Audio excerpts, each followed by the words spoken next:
500 tahun beribadah tetapi ia tetap masuk neraka. Diriwayatkan dalam kitab Miskah, bahwa malaikat Jibril mendatangi Rasulullah. Ia berkata, "Wahai Muhammad, demi zat yang mengutus engkau sebagai nabi, sesungguhnya ada seorang hamba yang menyembah Allah di atas bukit selama 500 tahun. Allah memberikan ia sumber air yang bening di bawah gunung, dan pohon delima yang setiap hari mengeluarkan buah.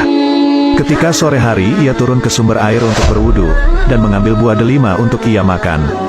Setelahnya ia melaksanakan sholat, kemudian ia meminta kepada Allah untuk diwafatkan dalam keadaan sujud dan ia meminta jasadnya tetap utuh agar selalu bersujud. Akhirnya saat tiba ajalnya, ia benar-benar wafat dalam keadaan sujud." Jibril meneruskan ceritanya, ia berkata, "Setiap kali aku naik dan turun dari langit, aku tetap melihat jasad hamba tersebut dalam keadaan sujud. Aku mendapatkan kabar bahwa hamba ini di hari kiamat akan dibangkitkan. Allah berkata kepadanya, 'Wahai para malaikat, masukkanlah hambaku ini ke surga karena rahmatku.' Hamba tersebut langsung berkata, 'Wahai Tuhanku, bukankah aku masuk surga karena amal-amal ibadahku selama 500 tahun?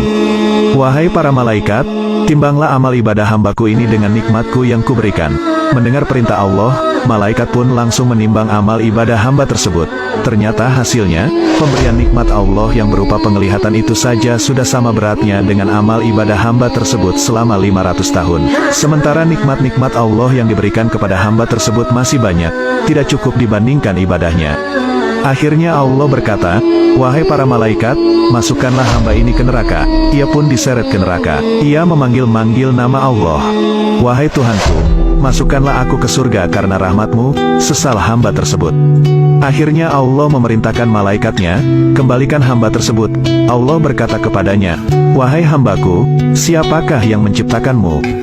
'Engkau wahai Tuhanku,' jawab hamba tersebut. 'Apakah itu karena amalmu apa karena rahmatku?' Ia menjawab, 'Tentu karena rahmatmu.' Allah meneruskan ucapannya, 'Siapakah yang membuatmu kuat melaksanakan ibadah 500 tahun?